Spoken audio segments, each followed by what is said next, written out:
What is going on, YouTube? It's your boy Spanko, and today I'm showing you guys an Orcust Dark Warrior deck profile. Now, this is a deck I've been playing actually for the last couple of months, I should say like 2 months or so, and it's done really well for me. It's actually one of the more fun variants of the deck that I've played. I actually enjoy this variant so much. The Dark Warrior engine has always been one of my favorite engines ever since it came out, and so basically for this, it's like I wanted to play Orcust, and I wanted to play a different version that's not the Sky Striker version or the traditional Orcust, so I'm like, you know what, Dark Warrior Orcust could be fun. I tested this deck out, did really well for me. I've been topping pretty consistently for the last couple months with this build. And although some of the ratios and some of the cards may seem unorthodox, it actually is very consistent, and pretty much every single hand is a full combo. Like, it's kind of dumb, and that's all because Isolde is still a card. Isolde in itself is such a good card that literally if you can make it, you have full combo pretty much every single turn. And then if you have your full combo, like, you're not losing the game from there on. So what I'm gonna do is I'm gonna get straight into the deck profile. Before I get into the deck profile, I just wanted you guys to know that this is a 55 card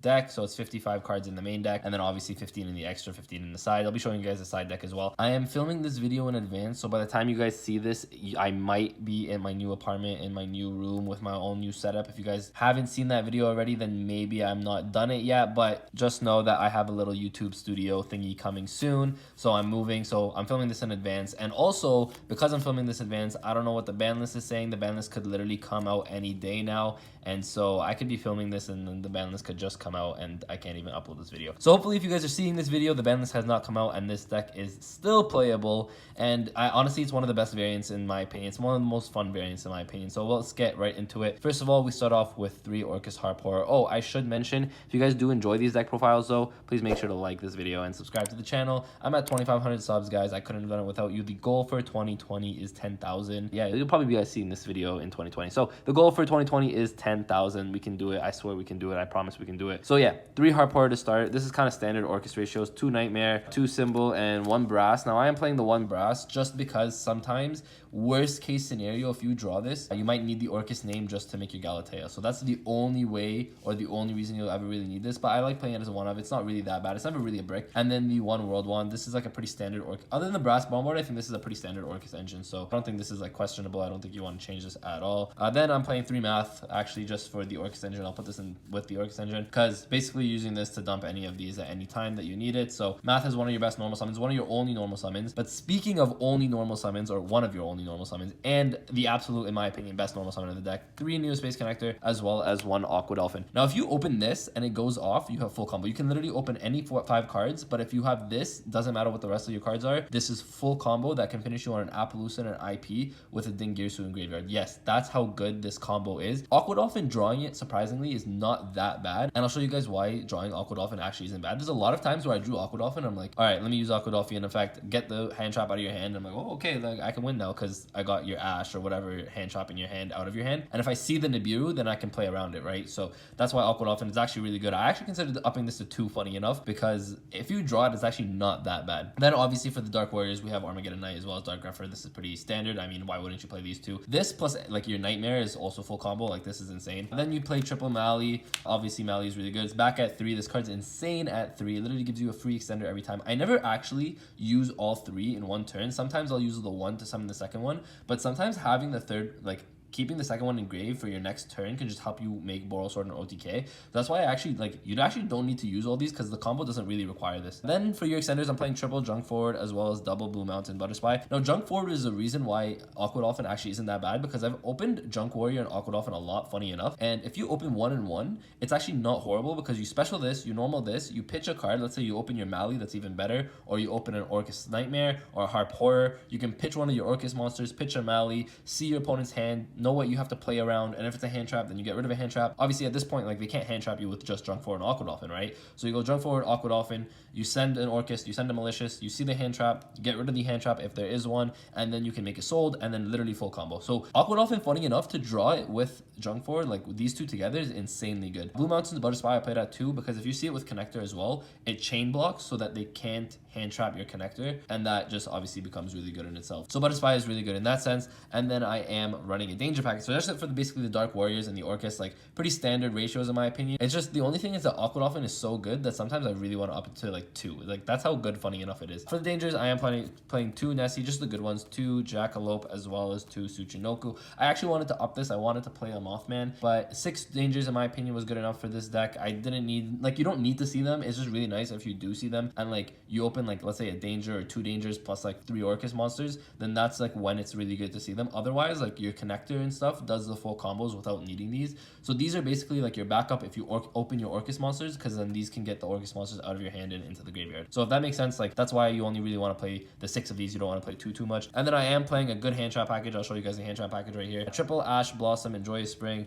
double DD Crow, as well as 1 Skullmeister. I actually considered cutting this for a 3rd DD Crow, but this has come up so many times where I just want to play the 1-up. I don't know why. It's just this sometimes is better than this, and it just straight up wins you games. So that's why I kind of like playing this as the 1-up. Like, it's not amazing, it's not the best thing in the world, but I mean, I do like playing it as 1. And for ratio wise, like, it works for me. That's what it works. But again, you can play a 3rd DD Crow instead. And you can play other hand traps if you guys want, but these are pretty much the best in my opinion. And then triple Infinite Impermanence. I know it's a trap card, but it technically is a hand trap, so I'm just going to include it right here with the hand traps. Now I know this card is expensive, so if you guys can't get your hands on this, don't worry, get an Effect Veiler. Like, Effect Veiler works just as well. This is just really good going first because you're able to set it. Like I said, like Neo Space Connector, wherever Neo Space Connector is, I think it's right here.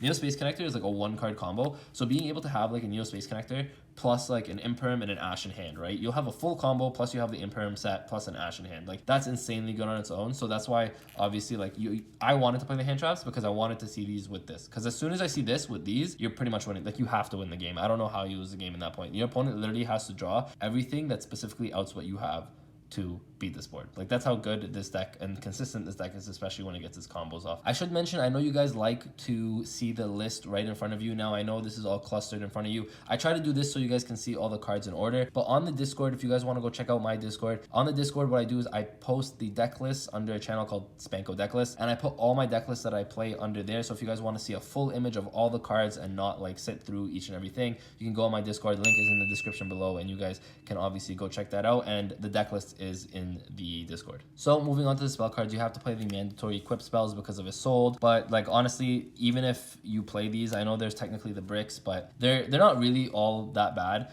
DDR, the reason I play 2, also, okay, let me say this. The reason I play 6 of these is because I don't want to draw 2 of them. The only one that I wouldn't mind drawing really is the DDR, because a lot of the times if you open DDR with like a Mali in hand, and then let's say you have like an Orcust Harp Horror or something banished, you can just summon it right back with this. Also, if you open this, you can use Defiant Sword Phoenix Blade to banish your Armageddon Knight, get this in hand, let's say you have this in hand, you can activate this, pitch this to summon back Armageddon Knight, and then get Armageddon Knight effect again, which is like insanely good. That's why DDR, I think, at 2 is one of the better ratios. These 4 I just play because they're, like, in my opinion, the best 4. This one's not so good, to be honest with you. I think instead of this, I want to start playing like Axe of Fools, or I want to start playing Autonomous Action Unit, because those 2 cards are really good. This card has come up a couple times because sometimes you can just like normal summon your Aqua Dolphin or normal summon a Warrior Monster, especially going second, activate this, and then you get a free pop on the back row, which is kind of cool. So it's like a back row removal, but it's not that great. Living Fossil and Overdone Burial are pretty much like Monster Reborn, so that's why these 2 are really good. Phoenix Blade just keeps adding itself back to your hand, which is like why this card in itself is so good. But DDR is the only one you play 2 of, because drawing this is actually the best, one of the better cards to draw. This could actually be an extender for you, so you don't mind drawing this, but you play 6 so that you never draw enough of them where Isolde is dead, basically. So you always want to play 6. Then you play triple Instant Fusion. Yes, why Instant Fusion? We are going first, but there are combos in this deck where you can end on like Winda Dingirsu, which is actually still really strong. On top of that, you can use it to make it Invoked Raijin, which is pretty much like a warrior monster that you can use to extend. So going second, you can summon Raijin, Book of Moon something, and then you can use it as a warrior for Isolde. That's really good, especially against the Thunder Dragon matchup. I should mention that a lot of my locals is the Thunder Dragon matchup, so I'll show you guys the extra deck, but I'll show you guys changes you can make depending on your locals. But for me, I have a lot of Thunder variants on my locals, so I play stuff to beat like the Thunder matchup essentially. 1 Rhoda, speaking of Thunder, this is not good against Thunder, but 1 Rhoda, but obviously because you play a lot of warriors and you need to get to them. Foolish, one of the best extenders in your deck. Monster Reborn is like just really good in itself. I mean, drawing this, you can just OTK your opponent. It helps you OTK, it helps you extend. It's a really good card. 1 Babel and then 1 Crescendo. Yes, I'm not playing Return. The reason I'm not playing Return is mostly because I got rid of them. But then also the reason I'm not playing Return is because you don't need it with this deck. Because you're playing 55 cards in the main deck, you don't really want to have the Return. I know you can search it, but sometimes you'll open it without any Orcust monsters in hand, and then it becomes a dead card. Crescendo is like half-half. A lot of the time I actually side this out game 2 and game 3. I just have this in game 1 because if you draw the Babel, or sometimes like if you see if they have enough hand traps where you can't make your full combo, sometimes you can just end on the Galatea plus a crescendo. So sometimes it's not bad in that sense, but mostly game 2 and game 3 I side this out. This is just kind of like the 45th card, to be honest with you. You can replace this if you want to play the second Aqua Dolphin, replace this and just play a second Aqua Dolphin. So moving on to the extra deck, we are playing one Ding Girsu. Yes, only one. I actually never needed more than one because a lot of times you're winning the game after you make this combo. So pretty much I only play for one. You can keep recurring it from your graveyard. The one is the only you need. I know you can play two, but I think one is just, personally, it's just enough.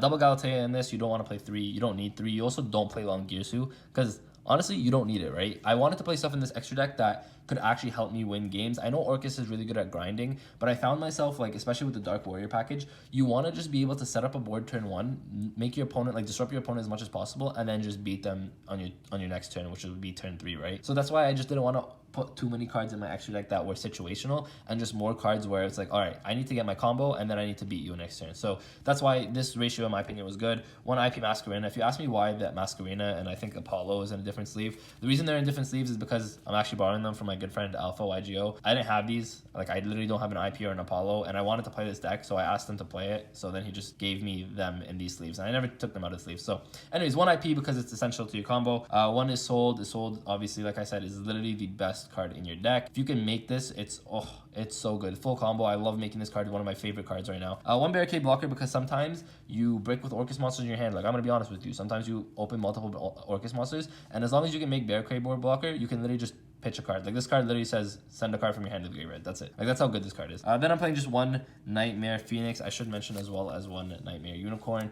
This is just a Nightmare package. Unicorn you usually make off IP, so that's why I have the Unicorn. Phoenix is just really good to get rid of floodgates and whatnot. Then one Boral Sword, one Boral Load, one Apollo, and one Topologic Zeraboros. Now, yeah, so I play a lot of Link 4s. Clearly, like, I mean, you don't need to play this many, and honestly, the Boar Load is, again, preference because, like I said earlier, the Thunder Dragon matchup is very prevalent in my locals, and a lot of people play Thunder Dragon like variants, whether it's pure Thunder Dragon, whether it's Thunder Dragon Danger, whether it's Thunder Dragon Invoked even. Shout out my boy Kent for who plays like Thunder Dragon Invoked. That's a really cool deck, a really good deck in my opinion. So Boar Load is good in that sense for me, but if you guys don't have like a Thunder Dragon filled locals, then I would definitely recommend playing Topologic Trisbana. Trisbana obviously is really good against the backward decks, and you can make this with IP. It's actually auto win against a lot of backward decks, especially with IP, because then it can't be destroyed by card effect, right? So this card is actually really, really good in those situations. But the thing is, I don't find it at my locals a lot, which is why I don't play this personally, and I play this instead. Otherwise, you would just swap this for Trisbana. So like, it's not, I'm not saying don't play Trisbana, and I'm not saying that it's not good to play Trisbana, but what I'm saying is, like, sometimes, you know, you have to go based off what you're regularly playing against, right? Zeraboros also is an insane card. Like, this card is insanely good. Every time I make this, I just feel like I win or I have control of the game. One Raijin, like I said, because obviously this is really good with instant fusion. It books your opponent's monsters. So again, against a Thunder Dragon matchup, you can book a Colossus. That's actually really, really good. One Winda. A lot of time you can end on Winda Dingirsu, which is still actually a very good combo because your opponent a lot of time cannot out this.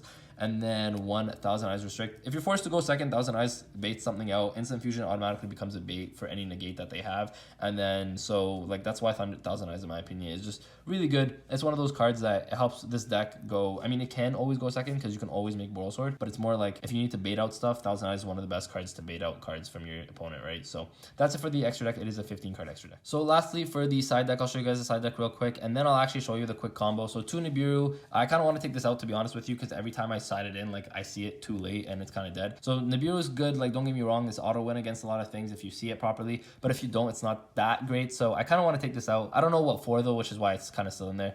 Triple Lancia I think is very important. Like I said, Thunder Dragon matchup is very prevalent. Lancia is really good against obviously Orcust, which is meta. The third DD Crow, because I've seen this come up a lot for me at locals, whether it's against Salad, whether against other Orcust players. DD Crow is really, really good. Then I play cards to go second. Triple Mind Control is one of my favorite cards in the game, to be honest with you. It's been one of my favorite cards since Master Rule 4 got announced. So Mind Control, one of my favorite cards in the game. I play Double System Down, mostly because they're alties and I just want to flex them. But no, System Down is actually really good because it's really good against the Orcust matchup, and sometimes you can just auto win the Orcust matchup, right? Especially if they set up their board without Babel. If you can like imperm their Galatea. I found a lot of times if I have Imperm and I Imperm a Galatea and they can't get Babel on the field, then this card is just like auto win, right? One Cyclone as well as triple Twin Twister. I know it's kind of awkward that I'm only playing the one Cyclone, but I felt like triple Twin Twister was enough back removal, but I was like, you know what? I just want one more. And so instead of playing 2 and 2, I'm playing 3 and 1 because like, the discard in this deck obviously is really good. You can discard an Orcust, discard a Mally, like the discard is really good. But I did like the one Cosmic Cyclone just because I needed a 4th card, to be honest with you. The Nibiru, I'm not sure what I want to change him out for, but I think I want to change him out. I'll figure it out later though. This works for me for now though. It's been working and I feel really good about it. Okay, so let me show you guys this 1 card combo where all you need is connector. It literally does not matter what these 4 cards in your hand are. I literally put 4 hand traps. But obviously this gets even better if you open an Orcust monster or open a Malicious, for example, because then you can use it to pitch for Aqua Dolphin and it gets even better. But literally 4 cards that are utterly useless like these you cannot use right now. So that's why I wanted to show you guys what Neo Space Connector in itself can do. So what you're going to do is you're going to normal summon Neo Space Connector right here and you are going to deactivate the effect. So once you activate the effect, you're actually going to get Aqua Dolphin and special summon it. Now you can use Aqua Dolphin effect to pitch a card from your hand. So here we'll just pitch Ash Blossom, we'll put the graveyard right here, and we'll put their hand right here so you guys can see. So now you can see your opponent's hand, see what they got. If you have a hand trap, you hit a hand trap, right? So that's all you need right there. Like, again, if this was like a Mally or if this was like a Harp Horror, this combo gets even more nutty, right? So obviously the combo gets nuttier what you have in your hand. So what you're gonna do is you're gonna link these 2 away and you're gonna summon one of the best cards in the main deck or in your extra deck, which is Isolde. You're gonna activate the Isolde effect, and usually what I like to do here is I like to add the Dark Grepher for next turn. But also other things you can do is you can actually add a Malicious,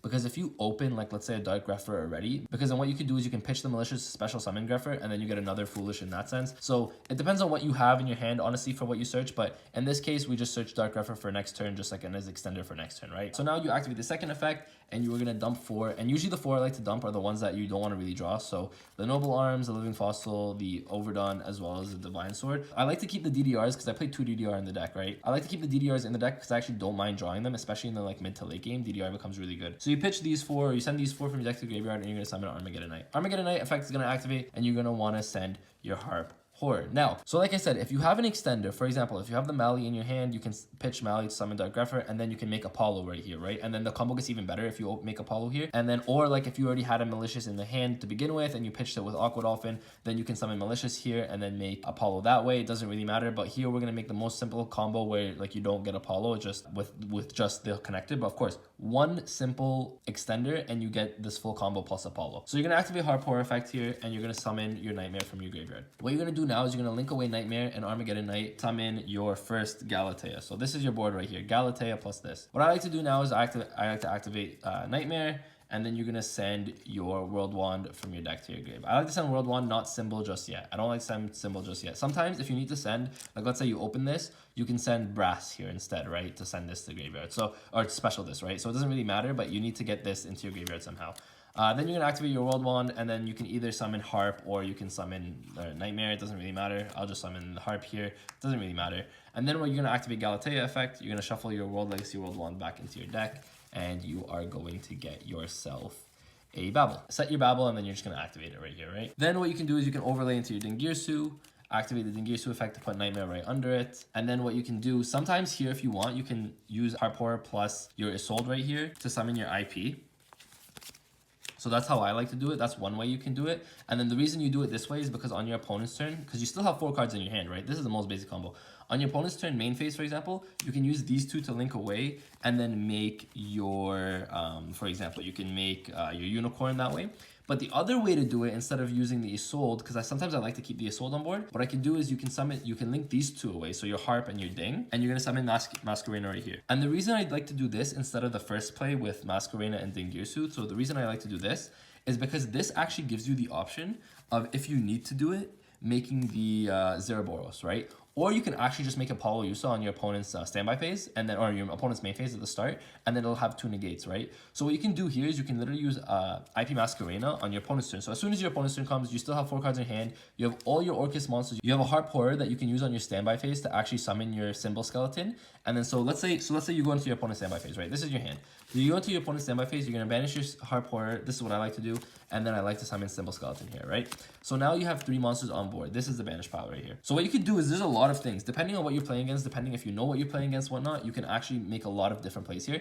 This gives you multiple things. One, you can make Nightmare if you want. So you can use IP plus Skeleton to make Nightmare, and then you can bring back your Ding, and then Dings Ascend, whatever, you could do that. But the reason I like this board is because now you have 1, 2, 3 monsters on board, which allows you to actually make a link for like Borreload, allows you to make a link for like Apollo, and like this, you can't make Apollo because you're locked into darks now with this board. But if you don't use the Harp Horror, what this does is this lets you actually just make Apollo without using the Harp Horror because it's just 2 monsters, and then you can make it with 2 negates, right? So that's one way you could do it. If you would do it this way, you can make your Zeraboros with, again, only 2 monsters if you need, but you can do it with 3 monsters if you want, like however you want to do it. So there's so many different ways that you could do this, but this is basically pretty much your end board. And then once you get like to here, let's say you do this, and then let's say you make Nightmare. This is why sometimes searching Mali isn't the worst, because you can actually use Unicorn to pitch like the Mali from your hand, and then, you know, spin a card back, and then you can activate Symbol as a quick effect, summon back Dingirsu. Dingirsu sends the card.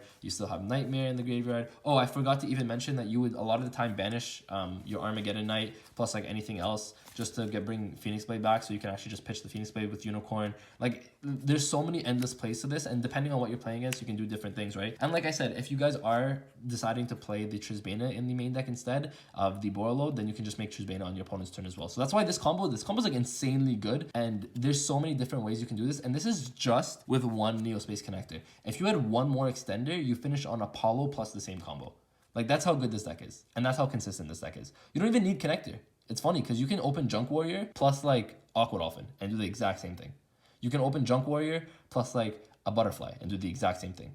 Like, that's how good this deck is, and that's, in my opinion, why this deck is so consistent. Okay, so I know this video was kind of long, but I gave you the full rundown, the full combo, the full side deck, extra deck, everything, and I wanted to make sure you guys knew, like, this deck is so fun for me, one of my favorite decks. It's been doing really well for me. I just wanted to share with you. Unfortunately, the ban list might be coming soon, and if you guys are seeing this video, the ban list could literally drop any single day, so it's kind of unfortunate in that sense. One of my hidden secrets that I should have showed you guys maybe a little bit earlier, that's my fault, but one of my babies, nevertheless. One of the more fun decks I've played in a long time, and I really enjoyed it. If you guys like this profile as well, make sure to like this video and subscribe to the channel. Like I said, 2,500 subs right now, 2020, 10,000 hopefully by the end of 2020. I know we can do it. I swear we can do it. Thank you guys for watching. I appreciate all of you. And with that, Spanko signing out. Peace. My hands steady, I feel ready, but my legs heavy. I don't get it. How come I haven't hit it already? Still working, I'm still learning, I'm still searching, finally earning something, finally turning something called a profit. If I hear you talking shit,